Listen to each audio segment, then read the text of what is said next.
Shalom Bapak Ibu, sahabat Galilea yang diberkati oleh Tuhan Yesus. Kembali kita siapkan diri kita untuk bersaat teduh.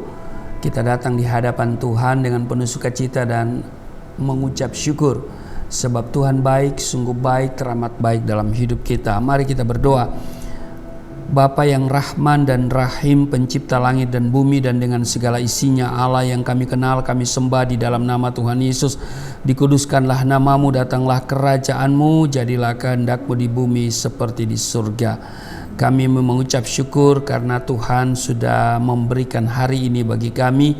Kami ada sebagaimana kami berada.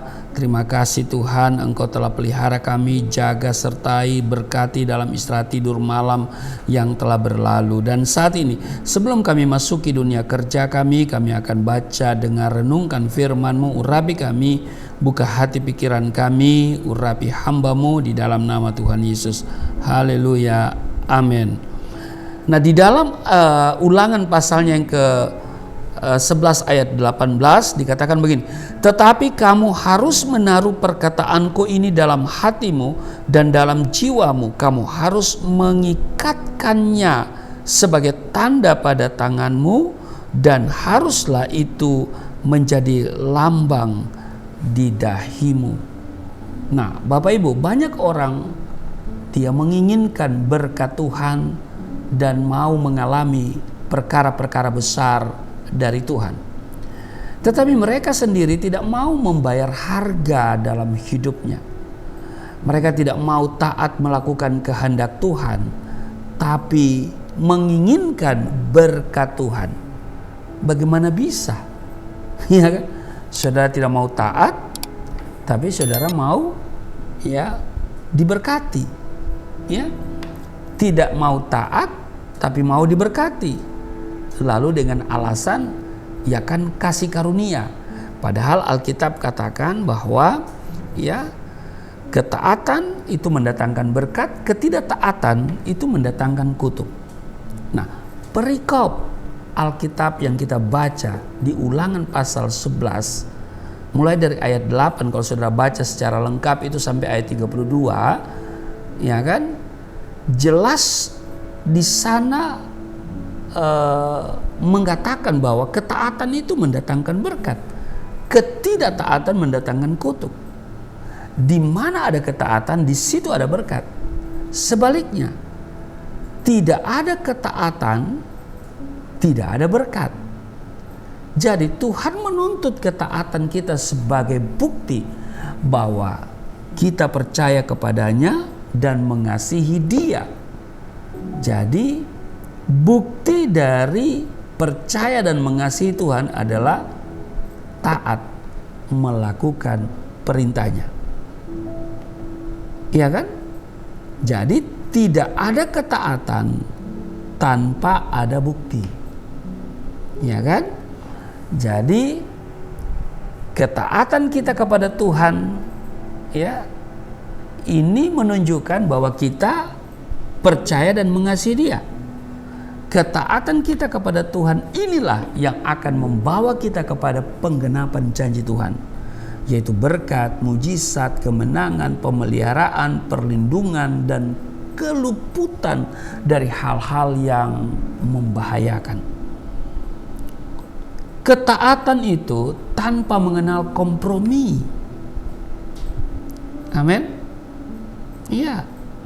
Dan itu telah dibuktikan, ditunjukkan secara boleh dikatakan ekstrim oleh yang namanya Sadrak, Mesak, dan Abednego yang memilih taat kepada Tuhan sekalipun nyawa menjadi taruhannya, daripada harus mengikuti perintah raja untuk menyembah patung. Ya kan? Karena itu kalau kita baca di Daniel pasalnya yang ketiga ayat 16 sampai dengan ayat yang ke-18, tidak ada gunanya kami memberi jawaban kepada Tuanku dalam hal ini. Jika Allah kami yang kami puja sanggup melepaskan kami, maka Ia akan melepaskan kami dari perapian yang menyala-nyala itu dan dari dalam tanganmu, ya Raja.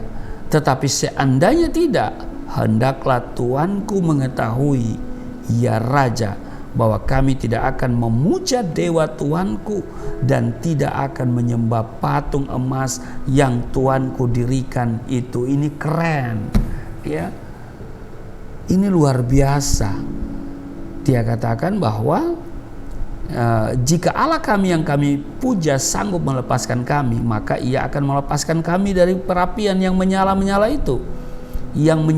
itu, dan dari dalam tanganmu ya Raja. Tetapi, ya kan?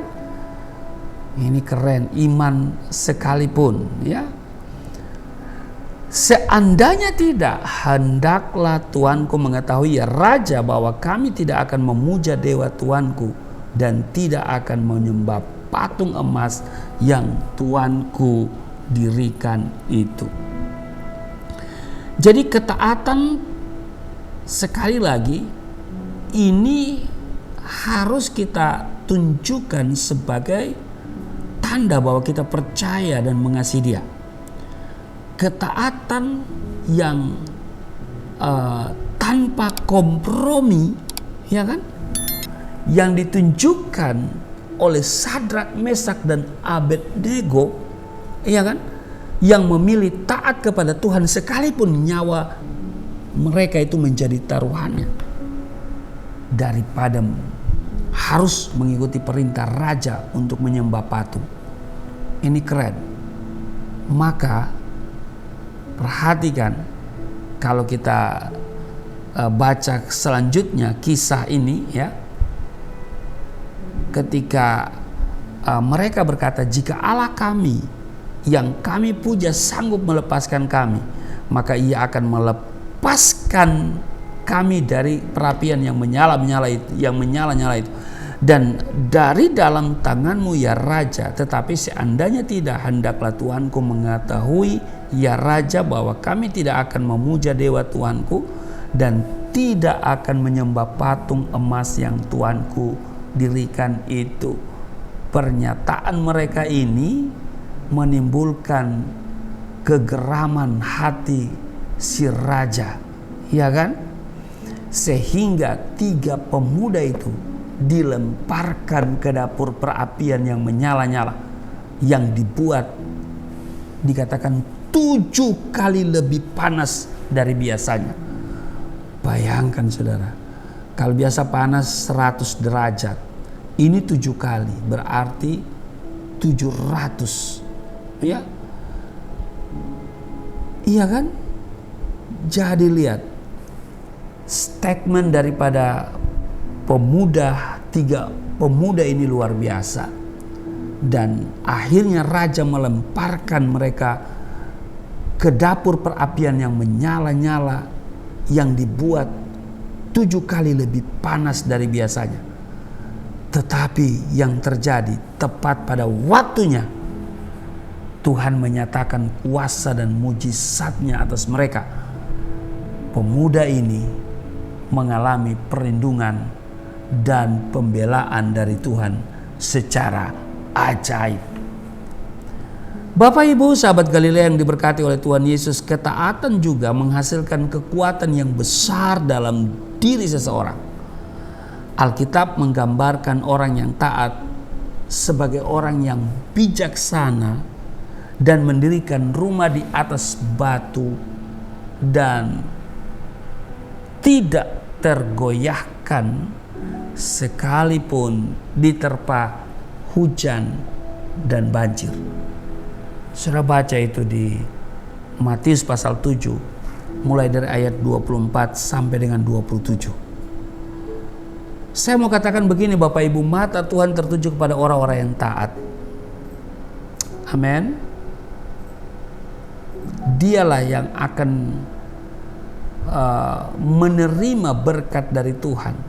Orang-orang yang taat itulah yang akan menerima berkat pertolongan dari Tuhan, keadilan daripada Tuhan. Dia akan melihat perkara-perkara yang ajaib terjadi dalam hidupnya. Amin. Kiranya hal yang sama terjadi dalam hidup kita. Tuhan Yesus memberkati. Mari kita berdoa. Terima kasih Tuhan, hari ini kami diingatkan supaya kami melakukan hal-hal yang telah Engkau tetapkan, seperti apa yang kami baca di dalam Ulangan 11 ayat 18. Kami harus menaruh perkataan-Mu ini di dalam hati kami, dan kami akan selalu ingat akan firman-Mu. Setiap hari sebelum kami beraktivitas, kami baca dengar firman Tuhan melalui channel Galilea Network ini. Berkati seluruh sahabat Galilea dimanapun mereka berada dalam tugas kerja mereka apapun bentuknya. Penyertaan Tuhan sempurna, berkat Tuhan mereka raih, hidup di dalam ketaatan. Di dalam nama Tuhan Yesus, haleluya, amin.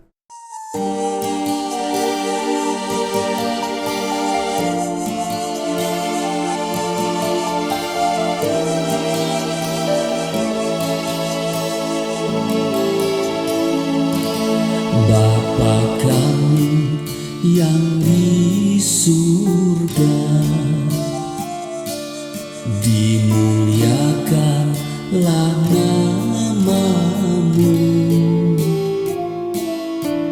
Datanglah kerajaan, jadilah kehendak-Mu di bumi seperti di surga.